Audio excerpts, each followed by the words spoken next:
Saya Nolena binti Wahab, nombor metrik 266709, merupakan seorang pelajar UUM sepermasa yang berpusat di UMS Kota Kinabalu, Sabah. Coronavirus kumpulan virus besar yang boleh menyebabkan demam, sesama sehingga lebih kronik, sindrom pernafasan akut, SARS ataupun MERS-CoV. Penularannya di Wuhan, China disahkan sebagai virus baru 2019 nCoV. Jika seseorang itu batuk atau bersin, kuman boleh merebak kepada orang lain yang berhampiran atau bersentuhan dengan individu yang dijangkiti. Apakah simptom nCoV? Antaranya batuk, sakit tekak, sesak nafas, ada sesetengahnya sehingga menyebabkan muntah, ceret-beret dan dibimbangi boleh menyebabkan kematian. Mari kita dengar pesanan dari rakan-rakan saya bagi mematuhi SOP yang telah disarankan oleh. Assalamualaikum dan salam sejahtera.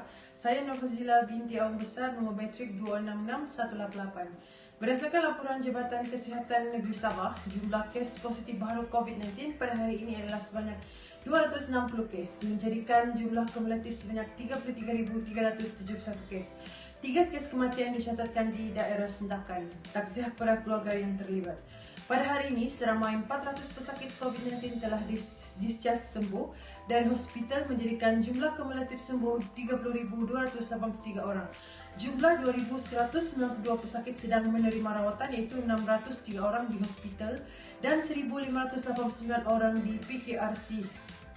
Bilangan pesakit COVID-19 dalam ICU adalah 60 orang dan 19 orang pula memerlukan alat bantuan pernafasan ventilator. Daerah Sepitang bertukar dari zon hijau ke zon kuning.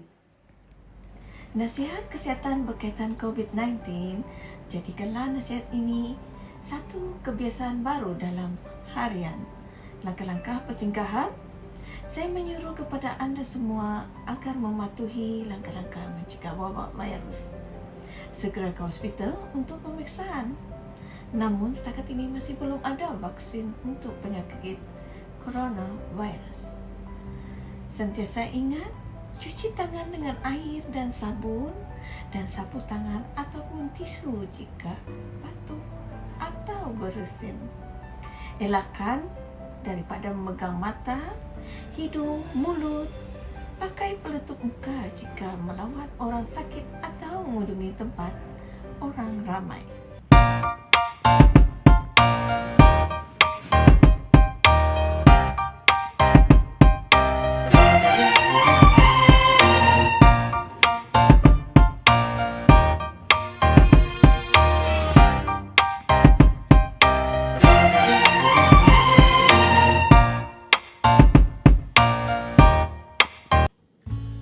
Semua digalakkan mematuhi perintah kawalan pergerakan. Elak keluar dari rumah jika tidak mempunyai urusan penting. Elakkan 3C, iaitu elakkan kawasan yang sesak, crowded place. Elakkan kawasan yang sempit, confined place. Dan elak sembang atau bertutur dengan jarak yang dekat, close conversation. Amaran dari KKM yang lebih berkonsep peringatan seperti elakkan bersalaman atau bersentuhan, termasuk melagakan mana-mana bahagian tubuh badan sebagai menggantikan cara kebiasaan bersalaman. Amalkan etika batuk dan bersin. Dapatkan rawatan segera jika bergejala. Duduk di rumah dan elakkan kunjung mengunjung. Lakukan aktiviti disinfeksi dan pembersihan di kawasan yang kerap disentuh. Terima kasih. Bertenang, jangan panik sekiranya anda mengetahui jiran atau kenalan yang disyaki positif COVID-19 atau individu yang dalam perintah kuarantin. Apa yang perlu anda buat? Usah risau atau panik. Anda tidak berisiko dijangkiti jika tidak berjumpa langsung dengan kes atau individu dalam perintah kuarantin tersebut. berjumpa tetapi berbual dengan jarak lebih 1 meter, sentiasa pakai pelitup muka semasa berbual, risiko untuk anda dijangkiti adalah rendah. Anda boleh jalani aktiviti seharian seperti biasa, sentiasa amalkan norma baru. Assalamualaikum, saya Rojin Haji, nombor 3697. Patuhlah kepada SOP sebagai norma baharu dalam kehidupan kita seharian, iaitu artinya SOP ini syarat-syarat seperti yang ditetapkan di bawah Perintah Kawalan Pergerakan Pemulihan PKP. Orang yang berisiko tinggi seperti kanak-kanak, bayi, warga emas dan orang kurang upaya OKU perlu dilindungi. Individu tidak sihat bergejala dan dikehendaki segera menjalani pemeriksaan kesihatan. Bagi P pula, menjarakan physical distance sekurang-kurangnya 1 meter diamalkan pada setiap masa. Jadi kita jaga kita.